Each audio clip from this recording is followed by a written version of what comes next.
grateful to our panelists that are here today um,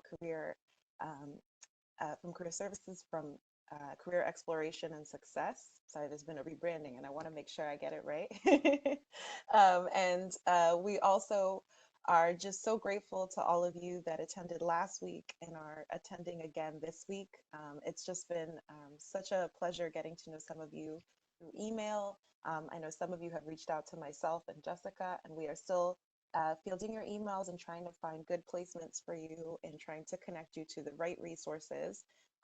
But you will hear from us at least by tomorrow if you've reached out. But in the meantime, we wanted to make sure that you learn a little bit more about the professional resources and get some advice on networking, building professional relationships from folks who are experts in that and also who do this work and work directly with students on helping them build their careers and become professionals. And they're here to kind of help you out with some of that bridging of the gap, right, in this current time. As a reminder, my name is Christabel Cruz. I'm the Director of New Leadership at the Center for American Women in Politics, which is a unit of the Eagleton Institute of Politics. I have here co-hosting and co-sponsoring with me, Jessica Ronan. Hi, everyone. My name is Jessica Ronan, and I am the program coordinator for the Eagleton Institute Center for Youth Political Participation, and I'm also the administrator of the Rutgers Eagleton Washington Internship Award Program. We're all so excited for you to be here today for our webinar, our second part again, so thank you again for tuning in. I'll pass it off to Christabel so we can get started and introduce our panelists. Great. So we are so excited to have with us today two women from Career Exploration and Success. Stacy Kohler is here. Stacy is the program director for Road to Industry programs at Career Exploration and Success. The Road to Industry program provides career exploration opportunities and student alumni mentoring. As the program director, she performs a wide range of career advising, programming, alumni relations, and administrative functions within career exploration and success. Currently, she's working on the Road to Communication and Media program, which is the newest Road to Industry program. And I've been fortunate enough to work with her on the Road to Politics government program. She has 10 plus years of experience in counseling and program planning, management, and evaluation in both higher ed and K through 12 settings. When working with students, she counsels from a person-centered and strengths-based perspective, which I think is so needed.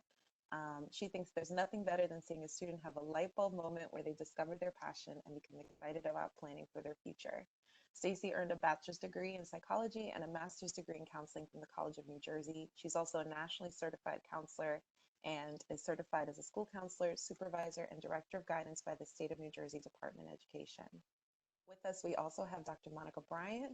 Monica Bryant serves as a career development specialist and liaison to international students. As a career development specialist, she provides counseling and programming to all students in all career interest clusters. In her role as a liaison, she develops and conducts programs and workshops to address the specific needs of international students. Her work is informed by more than 25 years of experience in the field of career planning and development in higher ed.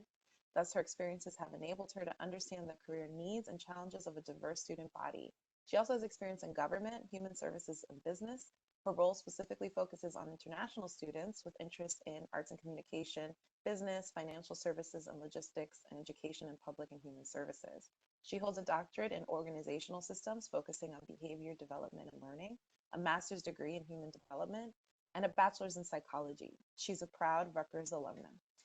When she's not working in her role as a career counselor, she also serves as an adjunct instructor and studies and practice Reiki energy healing styles.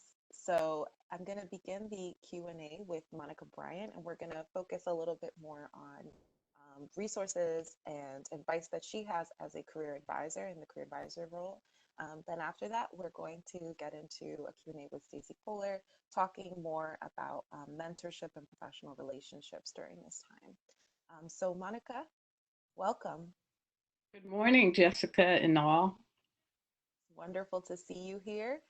So with our first question, we're just going to ask, what advice you have for students that are looking to get ahead in politics and government, but have been unable to secure an internship?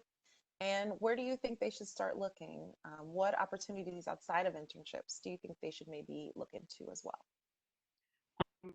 That's a great question, Christabel. Actually, I think the first thing that I would recommend that people do, that when they come in to ask me this type of question, I usually, first thing I would ask, have they conducted informational interviews? Because that's important.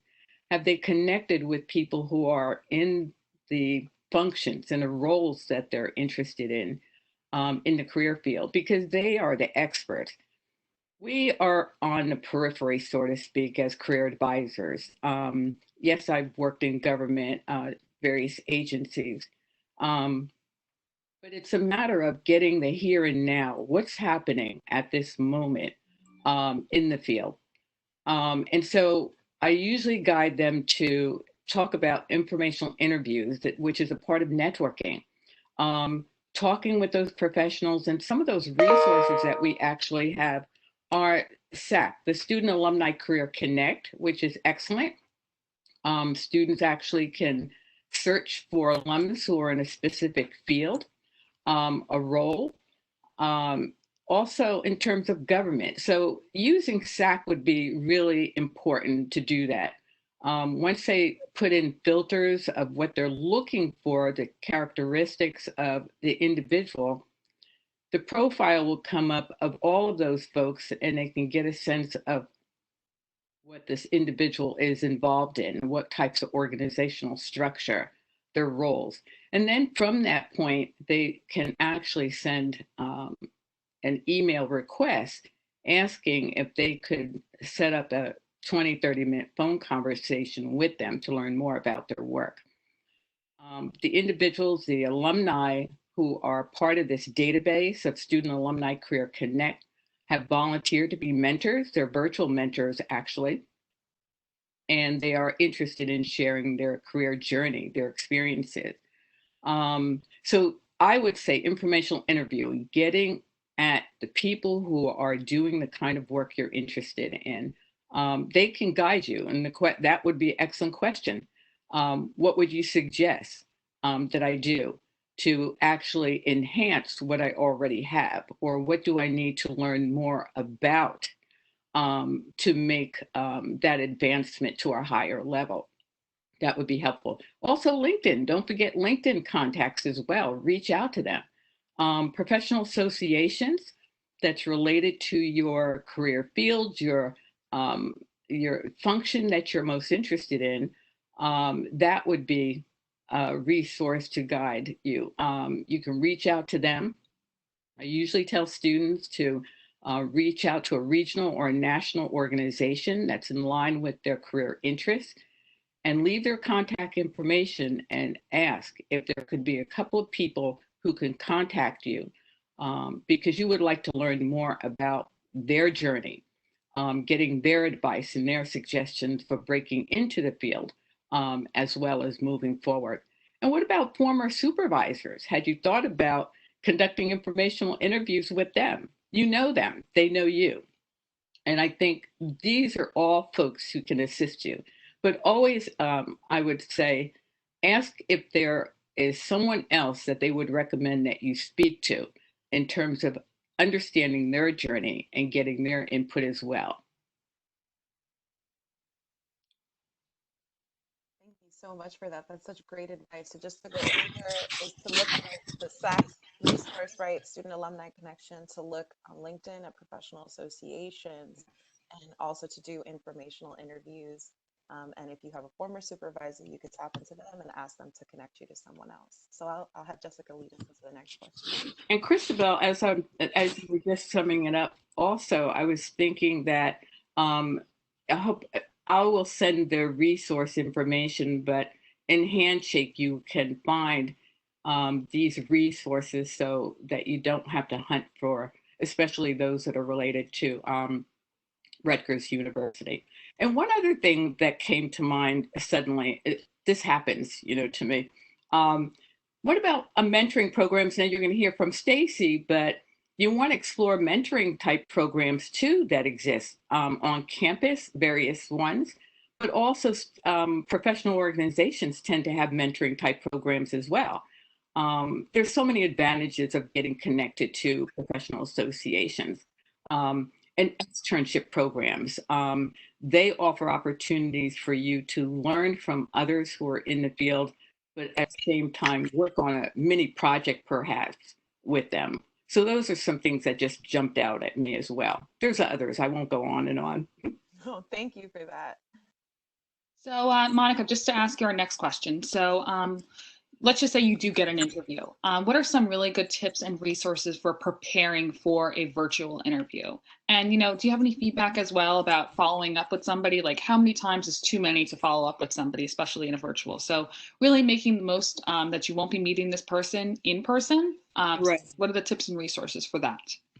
Well, some tips in terms of preparing for the virtual interviews would be, and I've gone through this for a number of people, for myself, webinars or meetings. It's checking out your system. Does it operate properly? We're all victims of technology and not working when we want it to. So you want to always test your system first. If you're using Skype or Zoom, is it downloaded properly? Have you tested it before you actually get on your call for the interview? Check your lighting in front, back of you, and that's the other thing, your background.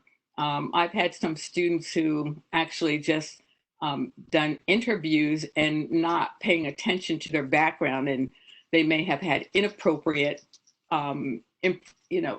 posters or whatever on the background. You want to be careful of that too, because you are coming across as a professional in training, so to speak. So you want to be able to make sure you have checked everything there.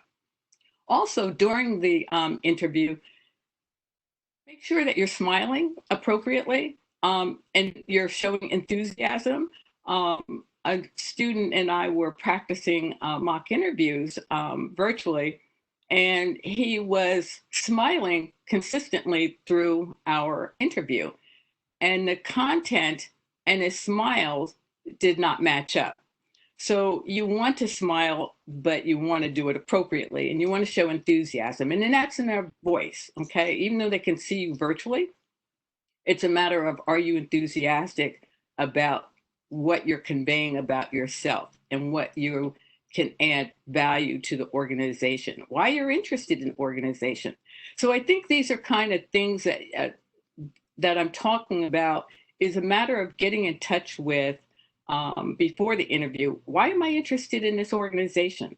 Why am I interested in this role? And if you can get a sense of that, that helps you convey the enthusiasm and interest in the position and the organization. You also want to align your experiences with the job. Often, even in your resume, it's a matter of, if you see a job posting, you want to analyze that job posting.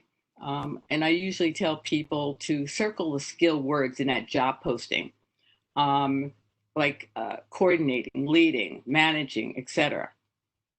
Underline the duties and responsibilities in that job description that is required and or they would want you to engage in that role.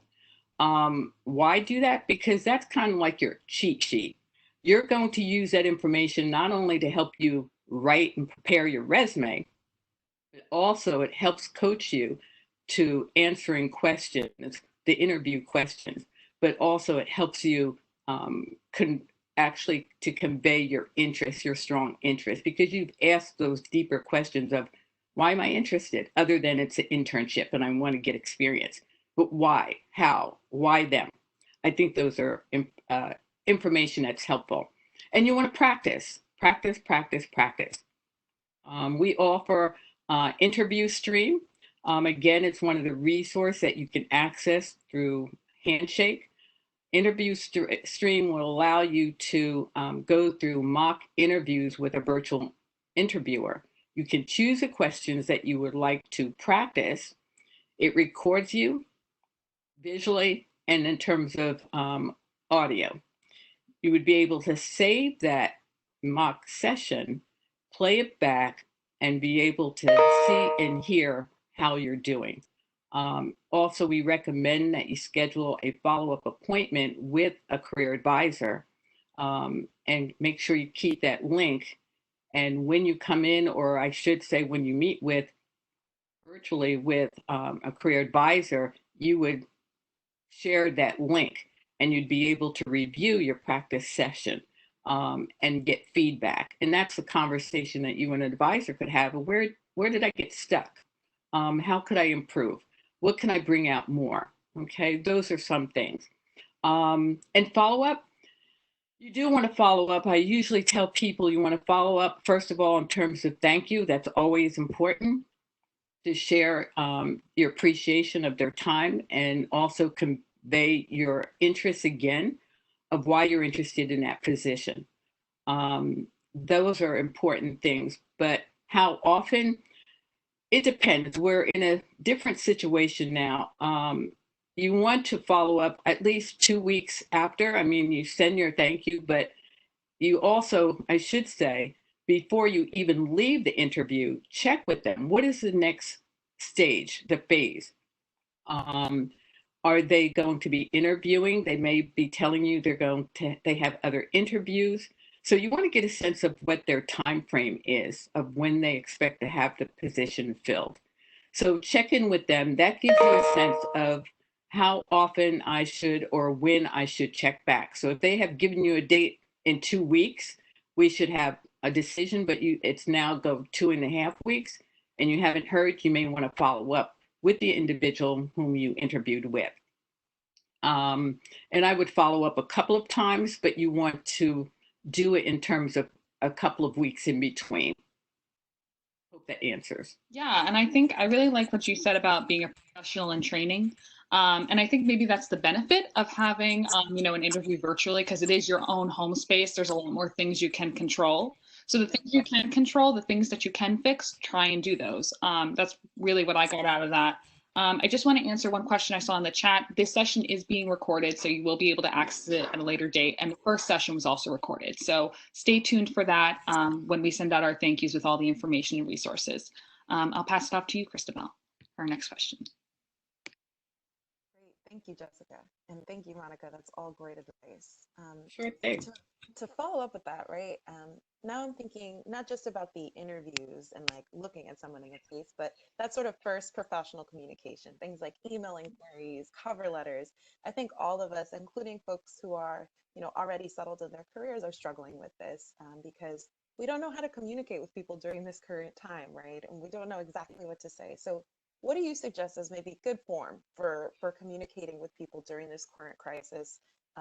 When you're doing professional communication, like an email inquiry or a cover letter or a phone call, how do you suggest kind of going around communicating with people, and what are things that you kind of look out for?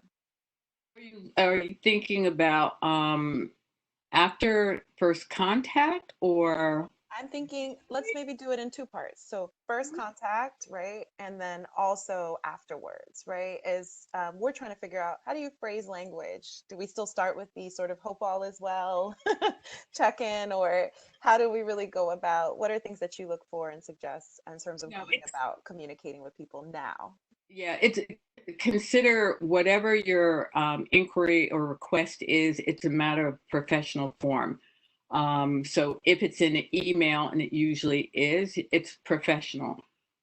Dear so-and-so. And so let me step back. Before you even reach out, it's a matter of researching the organization. Whom are you sending the email to? You may not always have that information. It depends on the structure of the organization. So if you can do some research on an organization to get a sense of the structure, its size, and who might be whom that you can pick out, that would be helpful. You don't always know that. So, but at least if you can get a sense of the size of the organization, that could help. So for instance, if it's an organization, that NGO, that is maybe 100 employees, you may be able to get access to who the director is. It may be the HR person, but not every organization has HR. But whomever, in terms of addressing your email, it's always dear so-and-so. So if you don't have a name of individual, even though you've done some research, it would be manager, director would be helpful. but the rest of your email is business-like. You're actually going to indicate the reason that you're making an inquiry, your interest. So if you've done your research of the organization, you would also know what the organization's about, their mission, their purpose. There are two great resources that I love that Rutgers libraries actually have, and they're online. The first one is Foundation Online. It's an excellent database. You can actually search various employers that are nonprofits and NGOs, and it will give you detailed information on those organizations. So you may find information that you need so that you can best describe in your email what you're interested in. All right, because you have to know, what does this organization do? What is their mission, their purpose? And then you asking yourself, in essence, is it likely that they would hire someone in a role that I'm interested in? So if you have that information, that helps you a lot in your inquiry. The other one is Merchant Line. I like that one a lot. That has all types of organizations. So if you know one organizational name and you look for that organization, can't think of anything off the top of my head, unfortunately. But if you know of one, you go to that source, look for that organization's name. You will get information on that organization from top to bottom. It also includes the different departments, the career pathways. But I like this resource also because it gives you information about who their competitors are. So if you have that organization, you know about them, you also know their competitors. Their competitors now are important for you to check out as job prospects, internship prospects, and you do research on them. That's how you can uncover possibilities of reaching out to potential employers that may not be posting opportunities, because not all employers will post opportunities. And so you want to go digging, so to speak. This is an active job search that you're doing. You're trying to uncover the possibilities. So if you have information of what you're looking for about the organization, its structure, that helps guide you in terms of your inquiry. Idealists, I know everybody knows about idealists, but they're fantastic. I usually tell people, even if you go through idealists to look at their job board for opportunities, but you don't see anything you're interested in, make note of the names of the organizations.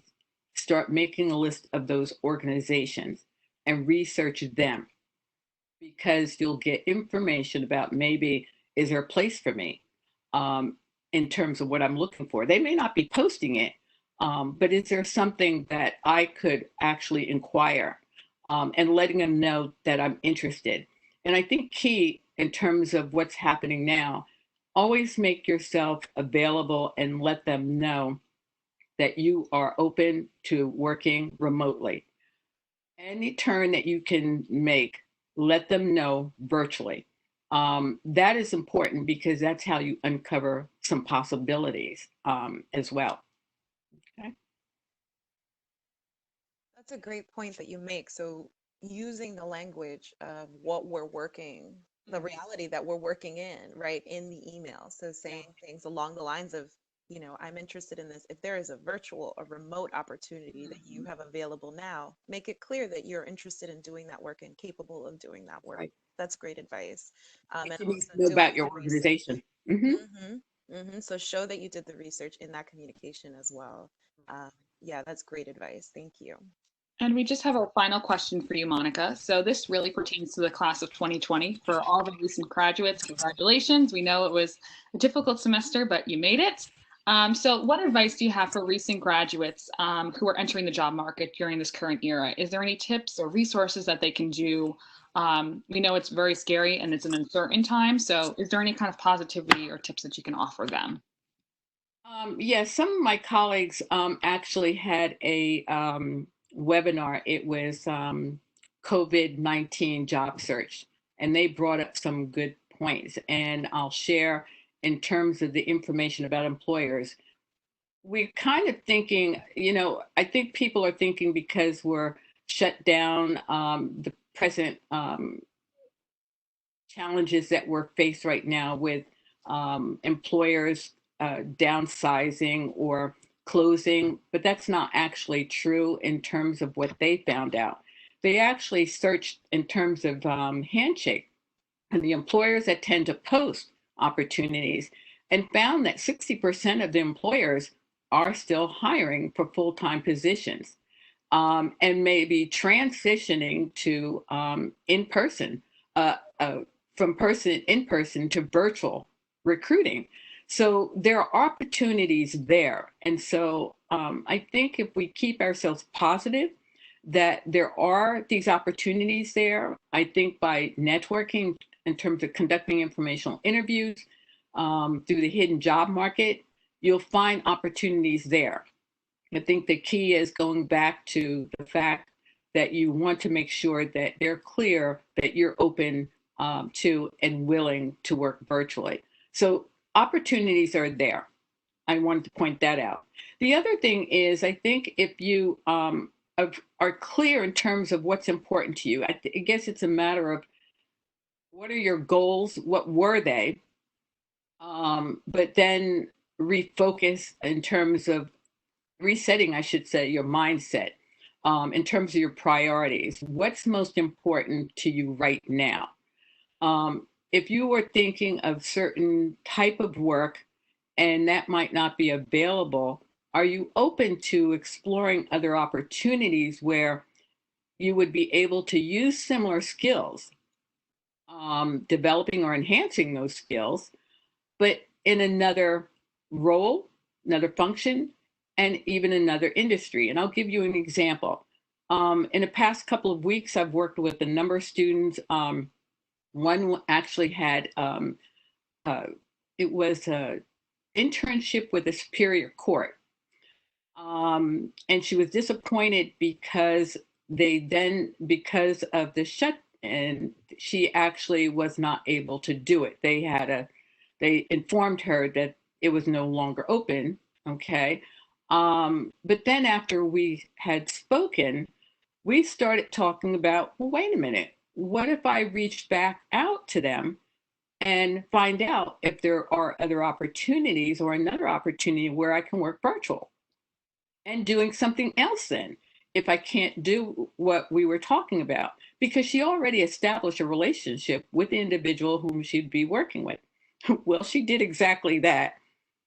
And I need to tell you, she was able to get another opportunity with them in a different role.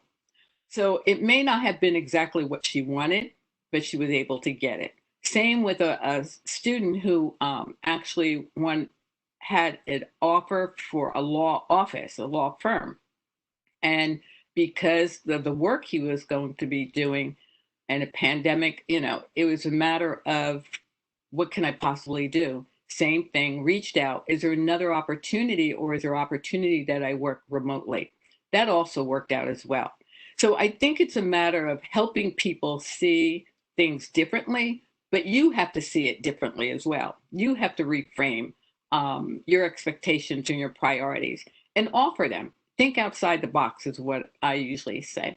I think that would be helpful. But I think knowing what your interests, skills, and work values are, we had the career journey model where we talk about the first phase is about career exploration of self, exploring self. Where are my strengths? Where are my interests?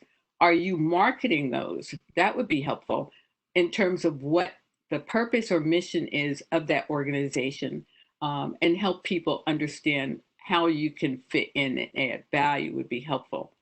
Um, those are some things I would share. We have resources again. We have the Career Explorer, where you can actually, if you haven't, um, take a self-assessment to identify your skills, your interests, your personality type, but what options come up that might be of interest to you that you might engage in now. It may not be your ideal, but is it allowing you to develop skills and experiences and kind of playing to your interest that you can open up and do now, and maybe in a different industry? Those of you who might be interested in law, if law firms, you can't find anything with the law firms, even if it's virtual, have you considered with an organization, a nonprofit organization, a large one, especially NGOs, any of those advocacy where they have a legal department, perhaps, where you can work side by side with people who do that kind of work. So I just invite people to think outside the box. So last but least, I would say build a target list of 10 to 15 organizations within your area of interest. That would be helpful. Think about in terms of geographically, in terms of geographical limitations that you might have, benefits of working virtually. You want to take that assessment. And if you meet with any career advisor, as I was sharing with Jessica earlier, you can make an action plan all this out based on your specific and personal needs and goals. We can help you with that. But if you start looking at 10 to 15 organizations, if you go through Foundation Online, Merchant Online to identify such organizations, do research on them using those resources as well as going to the website and then asking yourself the question, how would I fit in? How can I make myself fit in and create value for the organization? So if you look at your skills, do you have certain technical skills, statistical skills, writing? There's grant writing. Everyone could use that for foundations, especially. So you want to research and connect.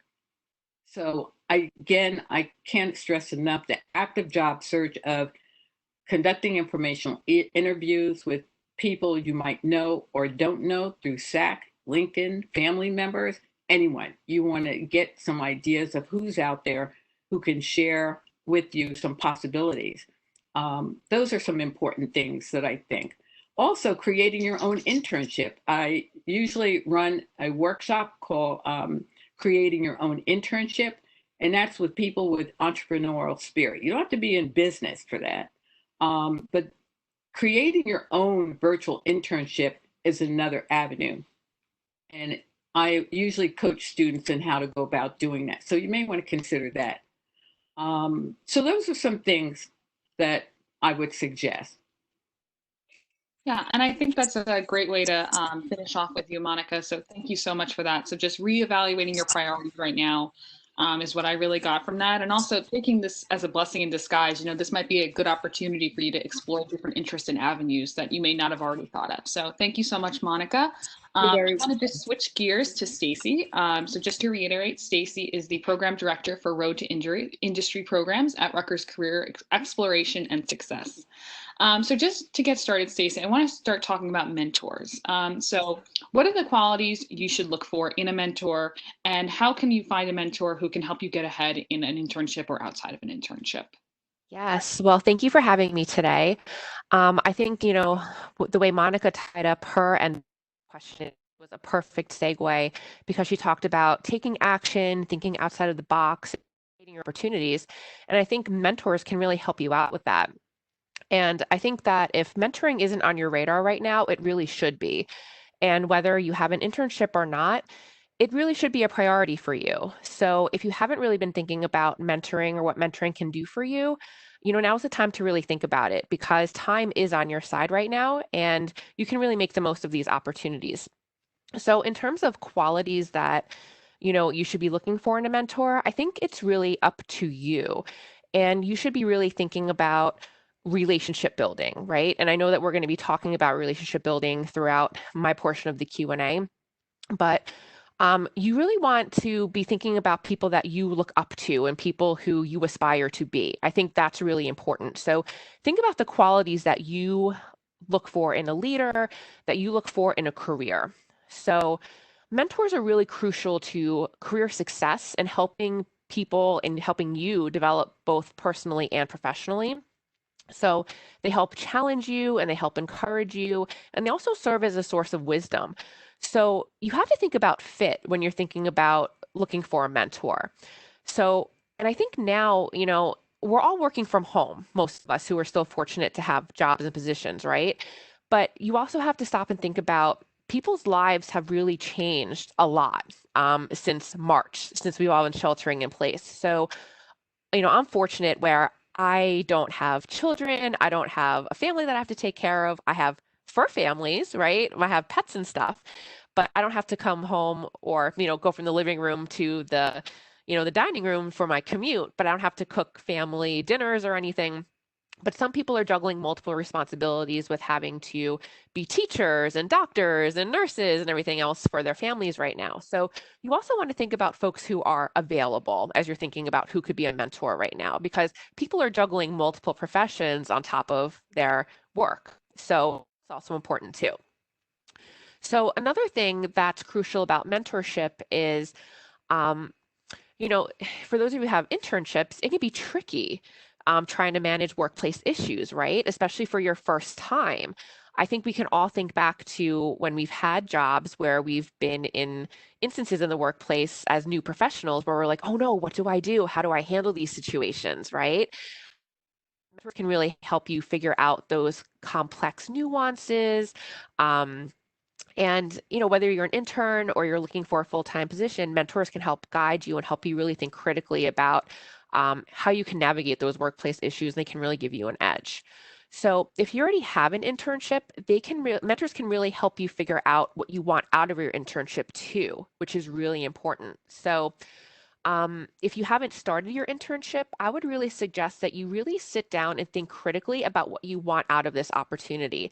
And mentors can really help you figure out what those goals are and how you can take action steps, like Monica said, to really achieve those goals and to help you set expectations for yourself. So like I said, they can also really help you navigate those complex or those difficult or those really unusual type of workplace situations too. And they can really help you build that confidence now as an intern because, depending on what your goals are, it might be to get a full-time job out of this internship, or it could be maybe to convert it to another rehire as an intern position too for the next semester. So whatever those goals are, mentors can help guide you in that direction. But mentors can also really help you develop personally and professionally as well. And then for those of you who don't have an internship, I want to normalize this experience. It's not the end of the world. So I don't want you thinking that if you don't have an internship this summer, that you can still spend the summer really wisely and you can look for a mentor and they can help you with skills building. This is a really great opportunity, like Monica said, to really be an entrepreneur and use this time wisely. I was actually thinking about how Gen Z, if anybody's built to really come out of this situation unscathed, it's you all, right? You are the entrepreneurs of this generation for sure, with your independence, your resilience, your ability to navigate technology. You can do this. So keep a positive attitude. So if you don't have an internship, mentors can help you with critiquing your resume, critiquing your cover letter, helping you judge up your LinkedIn profile. Because they've been there and they've done that, they can also give you industry tips. They can talk about industry trends. They can help give you tips about how to get back on your feet. And they can also give you insider tips about how to navigate, applying for jobs in industries, and also really, give you some knowledge about where to apply for these internships and tell you where the opportunities are and maybe tell you pitfalls to avoid as well. Thank you so much for that, Stacey. That's great help. And I think you made a really great point about the generation that is largely kind of going through struggling with some of these things and how they actually do have skills that are built in from the environment that they grew up in that sort of help them weather this better than other folks. I think that's a great point. Yeah. And I think you also just made great points about the value of mentors. Mm-hmm.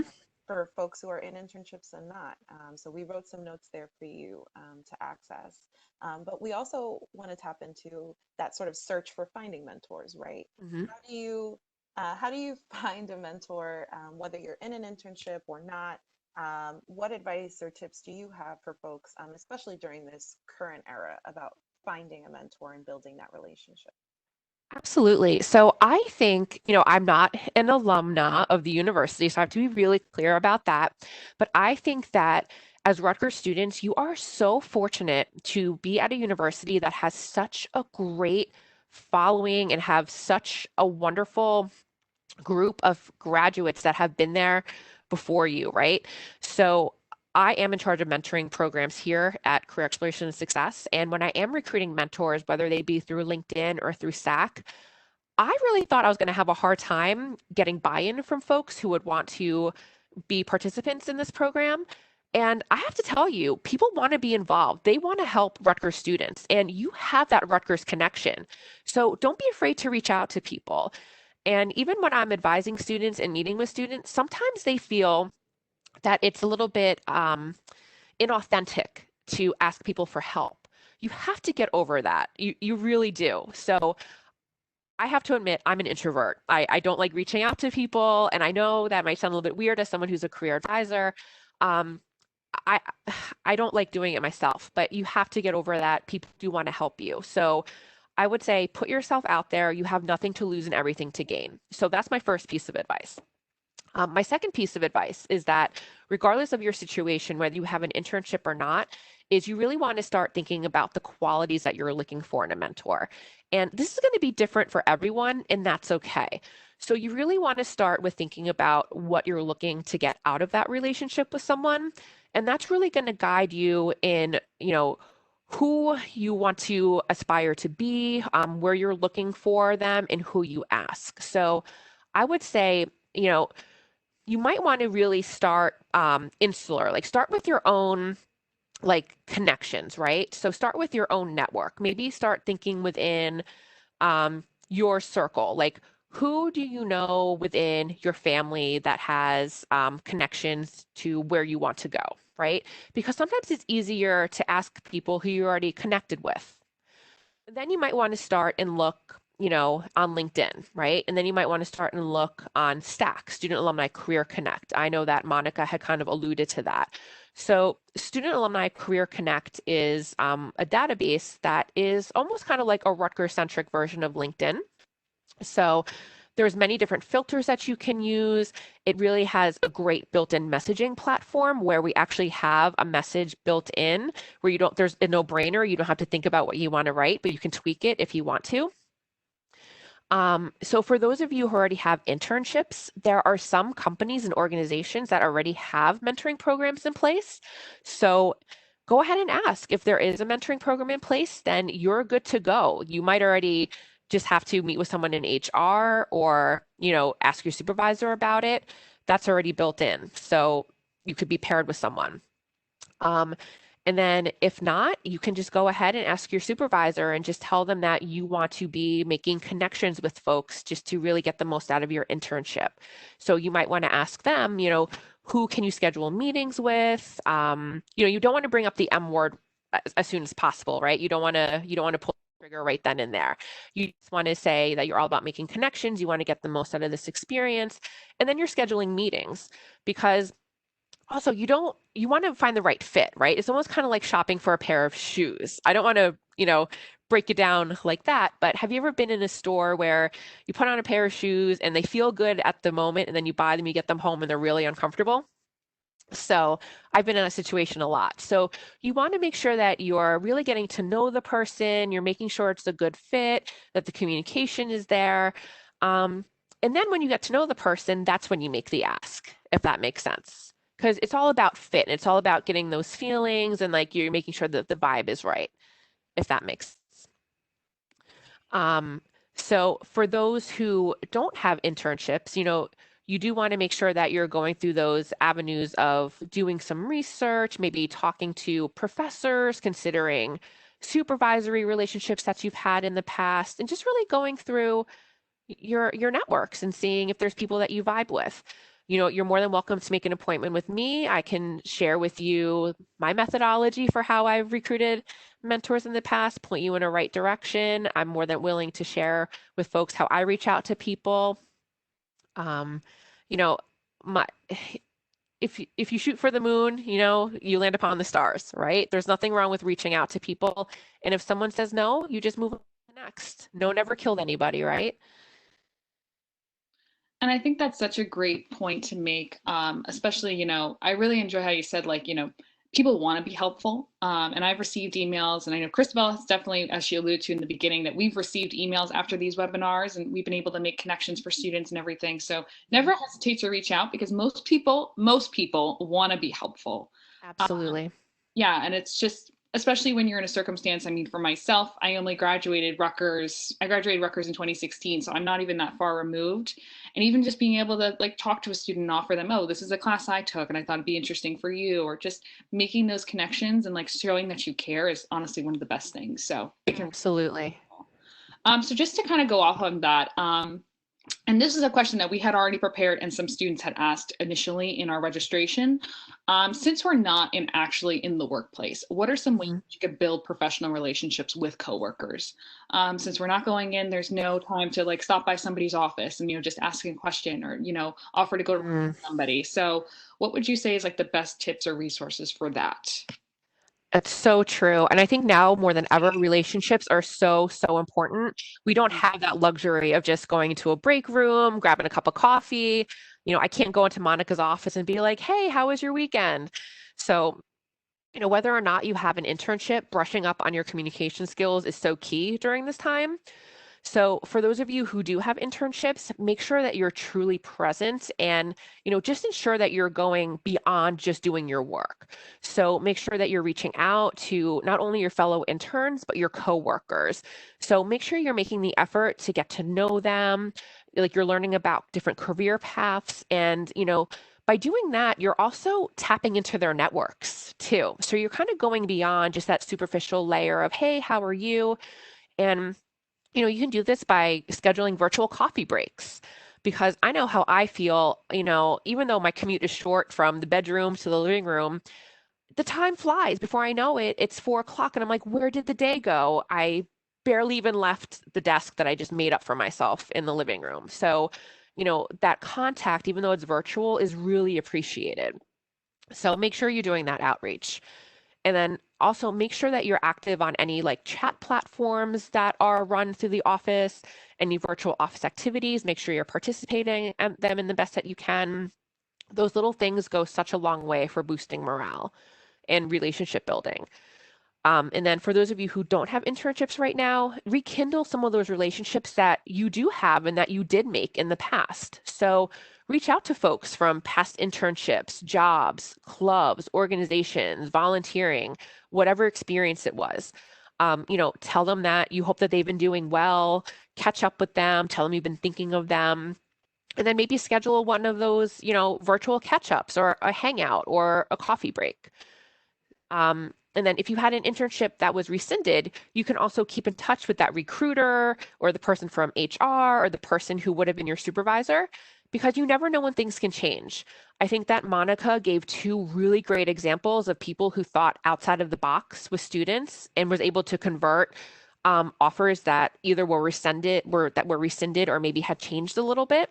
So you never know where those little pieces of thoughts or those, thinking out of the box little examples can potentially change for you. Maybe not now, but in the near future. So, that position that you initially accepted that may no longer be available, maybe something else can open up, it can change, things are constantly changing around here.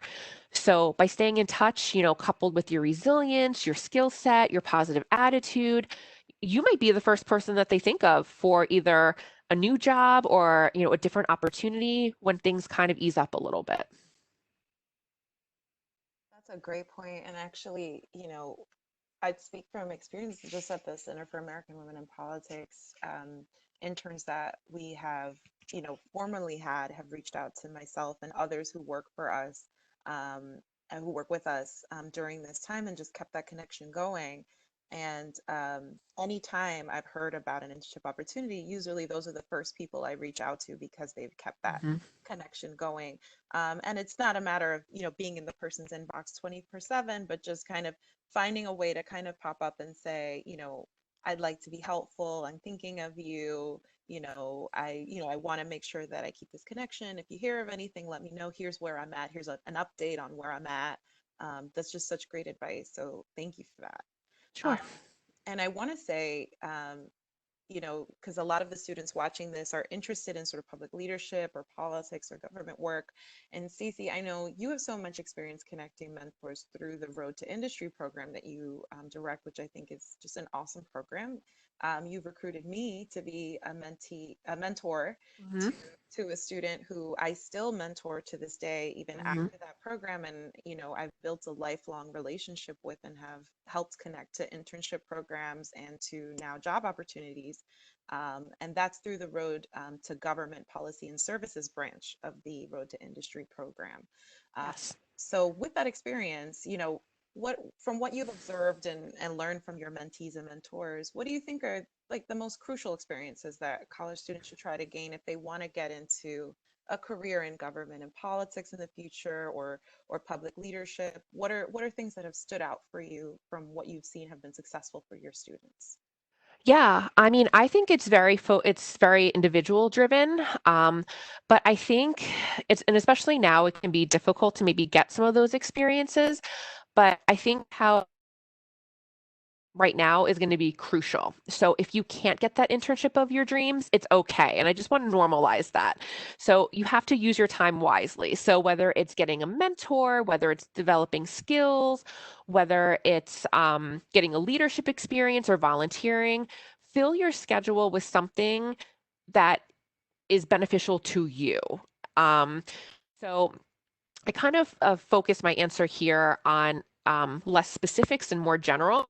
So, in terms of skill development, Monica really talked about being flexible and being able to pivot. So, in terms of, we have lots of great resources like LinkedIn Learning, and this is free to all of the students at Rutgers. We have an account with them. So, the more skills you have, the more marketable you're going to be. So, whether it's now in the short term or also in the long term. So, brush up on those things and those skills that you never had time to do, because I really can't think of any other time in the future where we're going to have time to do these things now that we're in quarantine and sheltering in place. So maybe you've always wanted to learn to code. Maybe you've always wanted to brush up on advanced things in Excel. All of those things are going to make you more marketable in the future for any type of experience, right? So whether it's going to be in politics or leadership, anything. And now use this time to do research, whether it's researching agencies, organizations, parties, leaders, NGOs. Use your network.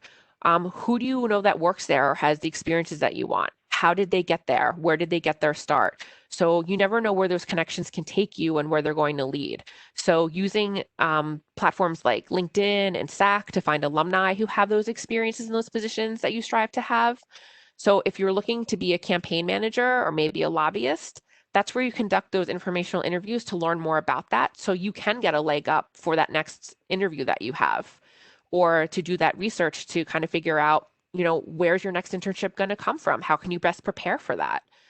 Or maybe it's even taking advantage of like Interview Stream to really be the best interviewer that you can be for the next go around, or that you can snag that next leadership opportunity to make yourself the best candidate. So I think it's really highly individual for the student. And now that things have changed so much, that's a really hard question to answer. But I think whatever experience you have this summer is going to be beneficial. Thank you for keeping it positive. And I think that's so true. When we were framing that question, we use the word crucial, but things aren't, I think everyone understands that things are changing. And so if you can't get that same internship experience during this time, that's understandable. But I think you make some great points about just using the time wisely to do things like learn new skills, brush up on old skills, do research on where you want to go, and use your network. So thank you for that. That's great. And then just a last question to the both of you is about resources. So what are resources that you really like to refer students to? And I know Jessica dropped in our chat at the beginning a list of resources from you, Stacy, and you've both mentioned such great resources, and especially kind of going to the Handshake platform.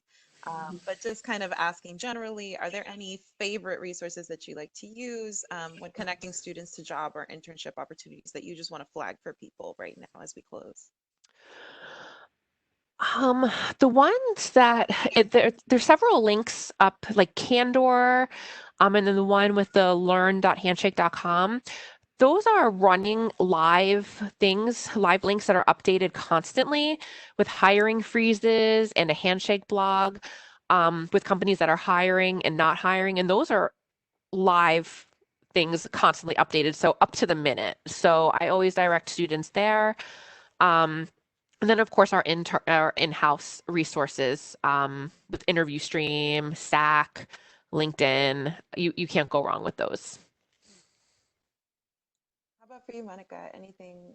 Yes, I'd like to add also in Handshake, they'll find resources like on Vault, and Vault actually has career guides that give you some sense of what other options are in that career field. But then it also gives you ability to search for internship and job opportunities regionally. So that's a great resource. Also, Going Global. That doesn't mean that you have to go abroad, but it has both domestic and overseas opportunities. And so I would use Going Global to do a search for opportunities. It has a lot of valuable information in terms of geographical location. So I usually tell people if they're interested in going out to California, and they'll look at me like, huh? And I'm like, do you have family out there? Oh yeah, I have family, friend out there. Well, had you talked to them? Maybe you can, if you had to stay there, but this is virtual. So that should be okay. But even when you look at the different possibilities, when all of this is over, because this too shall pass, are you willing to relocate where the jobs are? Because they're going to open up. And do you have family, relatives who could have you come and stay with them so that you can kind of anchor yourself and pursue that job opportunity? But virtually it makes it easier. So I tell people think outside the box. I think that's really important. So Going Global is a great resource.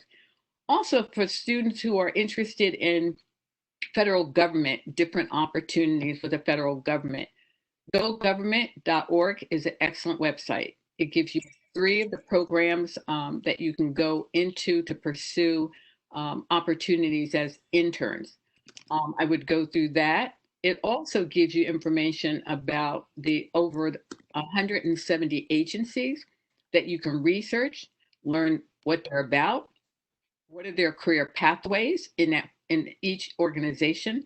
So that's a part of where could I fit given my interests, my skills, my career goals. Okay.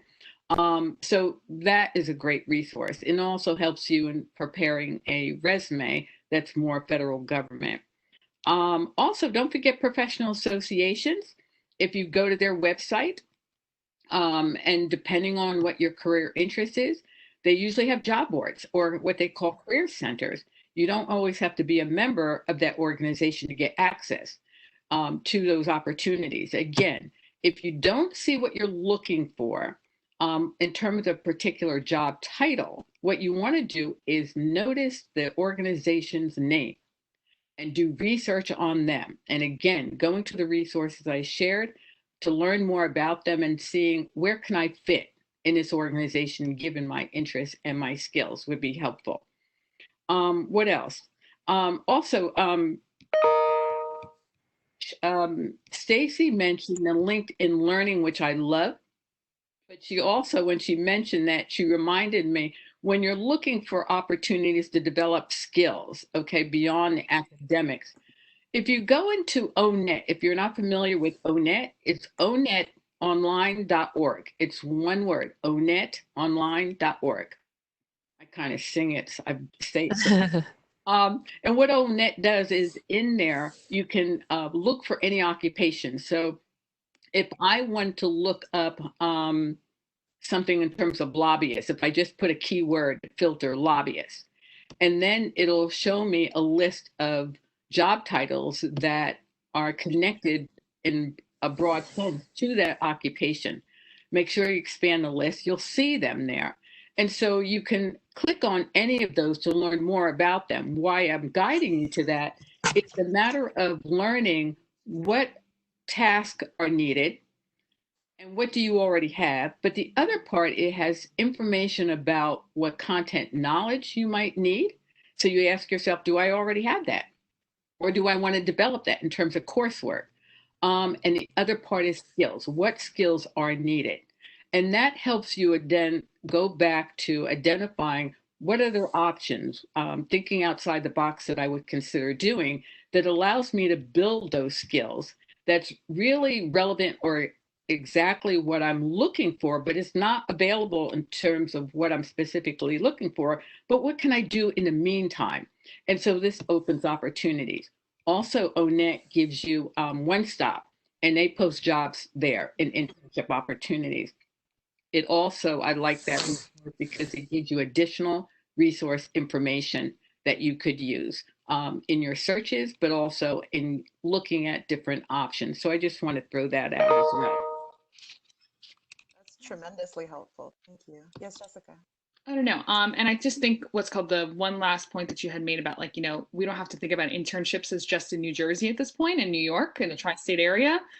So if there was an opportunity in California or someplace farther away that you never would have thought possible, or your circumstances wouldn't have allowed you to intern there, maybe it's in Washington, D.C. or another, you know, city area, really reaching out to those, because now those options are more valuable and more important than ever before, you know, available to you.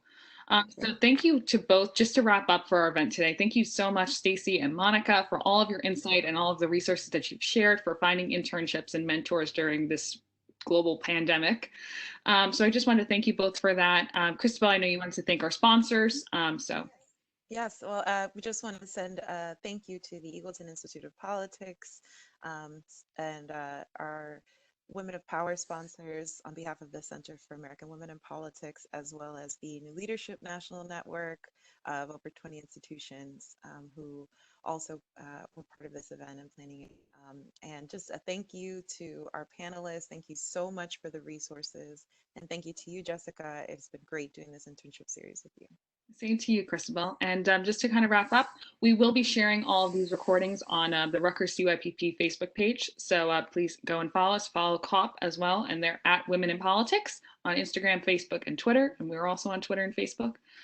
So please connect with us, send us any information. We'll also be sending a thank you email with some follow-up on resources that you guys could be looking for from our first one, our first panel last Friday and our panel today. So thank you so much. And we look forward to, you know, working with you and connecting with you guys in the future. So thank you. Have a great day. Thank you for having us. Thank you, Christabel. Bye-bye. Bye.